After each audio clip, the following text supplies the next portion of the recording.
Continuando con el tema antes desarrollado por mi compañera Mader,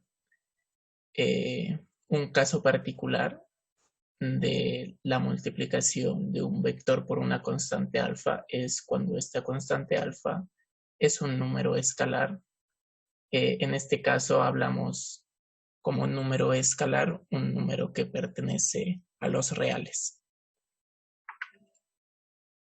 Se nos presenta un ejemplo de cómo se realiza la multiplicación por un escalar y qué sucede con la norma del vector cuando esto sucede.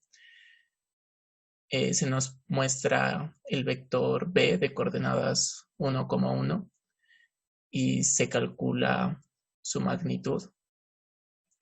De igual modo, se calcula la magnitud del vector 2b, concluyendo así que dicha magnitud es la de 2 veces la magnitud de b. Recordemos que si bien en este caso la constante alfa es un escalar, nos interesa el valor absoluto de dicho escalar. Por tanto, cuando utilizamos el inverso aditivo de un escalar, la magnitud del vector sigue siendo la misma. ¿A qué me refiero? Que si, por ejemplo, multiplicamos alfa por b, la magnitud de alfa por b es igual a la magnitud de menos alfa por b. En este caso, se nos muestra claramente con los escalares 2 y menos 2. Más sin embargo, cuando cambiamos el escalar por su inverso aditivo, nos resulta un vector cuya dirección está rotada 180 grados. Esto significa que dichos vectores resultantes, 2b y menos 2b, o alfa y menos alfa b, son inversos aditivos y son opuestos. A continuación, podemos observar en la imagen 4.7 dos vectores, el vector u y el vector b.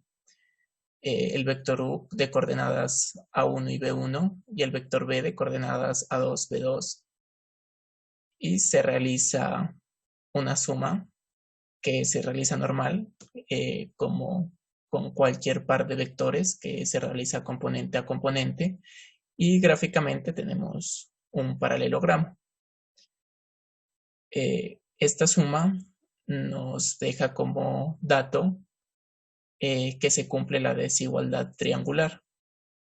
La desigualdad triangular es un teorema de la geometría euclideana donde nos dice que la suma de dos lados es mayor o igual al lado restante.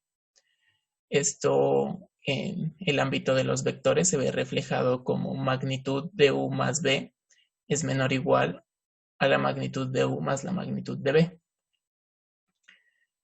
Por otro lado, nos muestra los vectores u y menos b y el vector b menos u.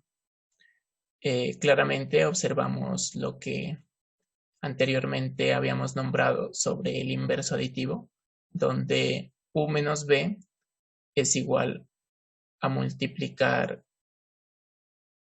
el vector b menos u por menos 1 y obtenemos un vector de misma magnitud pero con dirección contraria. Como dato, el libro nos hace una pequeña referencia y una pequeña introducción a la notación AI y BJ. Nos dice que esta descripción o escritura de un vector fue introducida por Hamilton en su descripción del álgebra lineal y nos introduce el concepto de independencia lineal. Nos dice que las componentes AI y BJ son linealmente independientes. Esto significa que AI no puede escribirse como combinación lineal de BJ. Eso es todo. Muchas gracias. Vector unitario. El vector unitario es aquel que tiene módulo 1, es decir, que al trazarlo va a medir una unidad. Algebraicamente es representado como un renglón de una matriz con casi todos los términos siendo cero, con la excepción de un único 1, el cual representa la dirección de dicho vector. Está en el eje X, en el eje Y, en el eje Z o dependiendo del número de dimensiones que con las que estemos trabajando.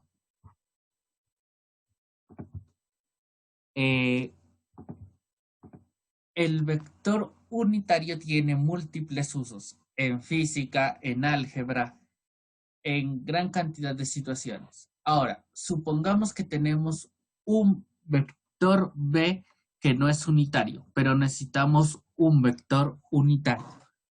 Lo que hacemos es coger este vector que no es unitario y lo dividimos por su módulo, es decir, a las componentes X y Y, que son puntos en el plano o que bien son coordenadas, las vamos a dividir cada una por el módulo y estas nos van a representar las coordenadas del nuevo vector que va a ser unitario. Pero supongamos que no conocemos el módulo de B. Entonces, ¿cómo lo encontramos? Simplemente el módulo de B va a ser la raíz cuadrada de las componentes al cuadrado, de la suma de las componentes al cuadrado, es decir, de x al cuadrado más y al cuadrado.